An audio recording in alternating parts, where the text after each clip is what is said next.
दोस्तों नमस्कार। यूपी के पूर्व मुख्यमंत्री रहे और समाजवादी पार्टी के संस्थापक मुलायम सिंह यादव के छोटे बेटे और अखिलेश यादव के छोटे भाई प्रतीक यादव ने इस दुनिया को तो अलविदा कह दिया है, लेकिन एक बड़ा सवाल वो अपने पीछे छोड़ गए। पूरे परिवार और समर्थकों में शोक की लहर है। लोग उन्हें श्रद्धा सुमन अर्पित करने के साथ साथ परिवार को दुख की घड़ी से उबरने के लिए साहस दे रहे हैं। लेकिन इस बीच एक विषय जो चर्चा का केंद्र बन चुका है, सूत्रों के हवाले से दावा किया जा रहा है कि प्रतीक यादव ने अपनी पूरी संपत्ति अपनी दोनों बेटियों के नाम कर दी थी और इसके लिए पहले से ही उन्होंने एक वसीयत तैयार करवा ली थी। अब सबसे ज्यादा चर्चा इस बात को लेकर है कि इस कथित वसीयत में उनकी पत्नी अपर्णा यादव के नाम किसी भी संपत्ति का जिक्र नहीं किया गया है।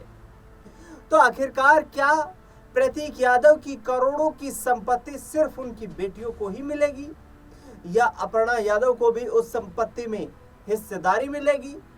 इस खास रिपोर्ट में हम आपको समझाने का प्रयास करेंगे कि आखिरकार पूरा मामला क्या है। दोनों बेटियों के नाम प्रतीक ने करवाई वसीयत।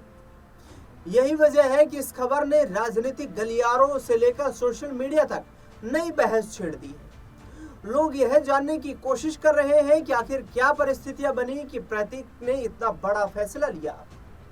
खास बात यह भी है कि इस कथित वसीयत में बेटियों की उम्र को लेकर भी शर्त रखी गई है, जिनके तहत एक निश्चित उम्र के बाद ही संपत्ति बेचने या उसके पूरे अधिकार मिलने की बात कही गई।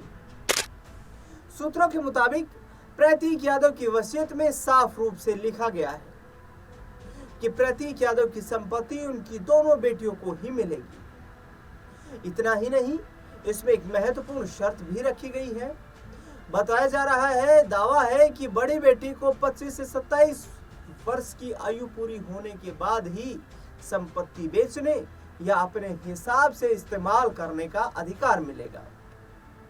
तब तक संपत्ति का इस्तेमाल तो किया जा सकेगा, लेकिन उस संपत्ति को बेचा नहीं जा सकेगा। पहले से ही आखिरकार वसीयत तैयार क्यों करवाई? प्रतीक यादव की इस कथित वसीयत की खबर सामने आने के बाद राजनीतिक गलियारों से लेकर सोशल मीडिया तक चर्चाओं का दौर तेज हो गया है। सबसे बड़ा सवाल यही उठ रहा है, आखिर प्रतीक यादव ने यह वसीयत पहले से ही क्यों तैयार करवाई थी? क्या उन्हें किसी अनहोनी की आशंका थी या फिर इसके पीछे पारिवारिक परिस्थितियां जिम्मेदार थी? फिलहाल इन सवालों का कोई आधिकारिक जवाब तो सामने नहीं आया है, लेकिन चर्चाएं लगातार जारी है। दरअसल इसी साल की शुरुआत में प्रतीक यादव और अपर्णा यादव के रिश्तों को लेकर भी कई चर्चाएं सामने आई थी। सोशल मीडिया पर प्रतीक यादव की ओर से कुछ ऐसी टिप्पणियां की गई थी, जिनके बाद दोनों के बीच मतभेद की अटकलें तेज हो गई थी। यहां तक कि एक पोस्ट में अपर्णा यादव को फैमिली डिस्ट्रॉयर तक प्रतीक यादव ने कह दिया था।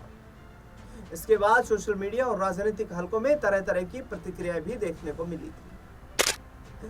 आखिरकार ऐसे क्या हालात बने?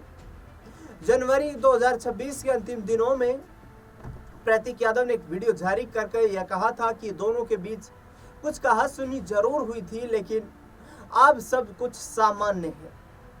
इस बयान के बाद लोगों ने राहत जरूर महसूस की, लेकिन सूत्रों का दावा है कि अंदरूनी तौर पर हालात पूरी तरह सामान्य नहीं थे। अब जब कथित वसीयत की बातें सामने आ रही हैं, तो इसे उसी विवाद से जोड़कर भी देखा जा रहा है। लोग यह जानने की कोशिश कर रहे हैं कि आखिर ऐसी क्या परिस्थितियां बनी कि प्रतीक यादव ने अपनी पूरी संपत्ति बेटियों के नाम कर दी और पत्नी अपर्णा यादव का जिक्र तक नहीं किया। हालांकि इस पूरे मामले में अभी तक परिवार की ओर से कोई आधिकारिक बयान सामने नहीं आया है और न ही वसीयत को लेकर सार्वजनिक रूप से कोई पुष्टि हो पाई है। लेकिन सूत्रों के हवाले से सामने आई इस जानकारी ने यादव परिवार और उत्तर प्रदेश की राजनीति में नई चर्चाओं को जरूर जन्म दे दिया। अब आपको बताते हैं कितनी संपत्ति के मालिक थे प्रतीक यादव। मीडिया रिपोर्ट्स और 2024 के आंकड़ों के अनुसार प्रतीक यादव की आय जो है वो 5 करोड़ रुपए से 7 करोड़ रुपए के बीच आंकी गई थी, जबकि उनकी सालाना कमाई करीब 1.5 करोड़ रुपए थी।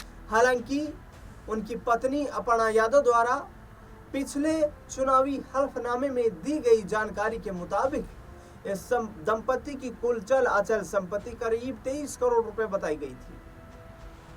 बिजनेस से बढ़ा प्रतीक यादव का कद।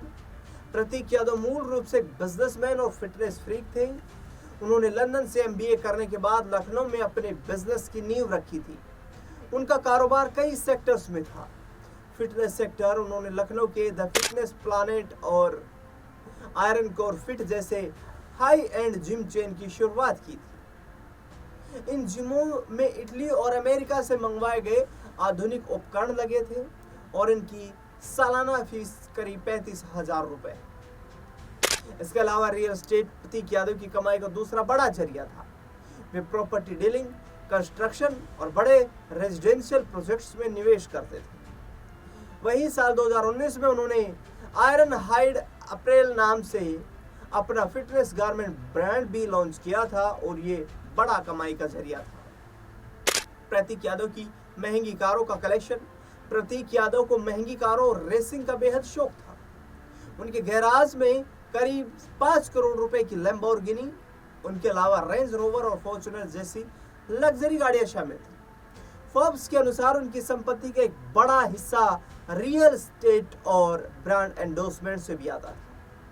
अब प्रतीक यादव ने अब इस दुनिया को अलविदा कह दिया है। फिटनेस फ्रीक के रूप में जाने वाले अखिलेश यादव के छोटे भाई प्रतीक यादव परिवार को एक बड़ा झटका दे गए हैं। प्रतीक यादव ने करीब 14 साल पहले अपनी प्रेमिका रही अपर्णा यादव से शादी की थी। लव मैरिज के दौरान प्रतीक यादव ने उससे पहले काफी जद्दोजहद की अपर्णा यादव के साथ शादी करने को लेकर, क्योंकि ये भी बताया जाता रहा है कि प्रतीक यादव के इस लव अफेयर से नेताजी संतुष्ट नहीं थे। नेताजी को मनाने के लिए अमर सिंह जैसे बड़े चेहरों ने बड़ा किरदार भी निभाया। उसके बाद प्रतीक यादव की भव्य शादी सैफई में की गई, जो कि चर्चा का विषय भी बनी, जिसमें बड़ी फिल्मी हस्तियों जिनमें अमिताभ बच्चन जैसे लोग शामिल थे उन्होंने शिरकत भी की थी और राजनीति के माहिर दिग्गजों ने भी उस शाही शादी में शिरकत की थी। लेकिन अब देखना बेहद दिलचस्प है कि आगे आने वाले वक्त में आखिरकार प्रतीक यादव की वसीयत को लेकर के ये जो दावे किए जा रहे हैं, इन दावों में कितनी सच्चाई है। हालांकि हम ये पुष्टि नहीं करते हैं कि अपर्णा यादव को उनकी संपत्ति में कोई अधिकार नहीं मिलेगा, लेकिन वसीयत की जो खबरें सामने लगातार आई है उन्होंने कई सवालों को जन्म दे दिया है। प्रतीक यादव की 2 बेटियां हैं। बड़ी बेटी का नाम पद्मजा है, छोटी बेटी का नाम कात्यायनी है। प्रतीक यादव को जब अंतिम विदाई दी गई तो उनके ताऊ और यूपी के पूर्व मुख्यमंत्री अखिलेश यादव ने अपनी भतीजियों से दुलार करते हुए लोगों का दिल जीत लिया था। अखिलेश यादव ने यह भी दावा किया है कि वो इस दुख की घड़ी में संपूर्ण ताकत के साथ इस परिवार के साथ खड़े हैं। इस खास रिपोर्ट को लेकर के आपका क्या कुछ कहना है, कमेंट बॉक्स में बताना बिल्कुल भी ना भूलें। इस खास खबरों में फिलहाल के लिए इतना ही। देश दुनिया से जुड़ी लगातार बड़ी खबरों के लिए बने रहे हमारे साथ। धन्यवाद।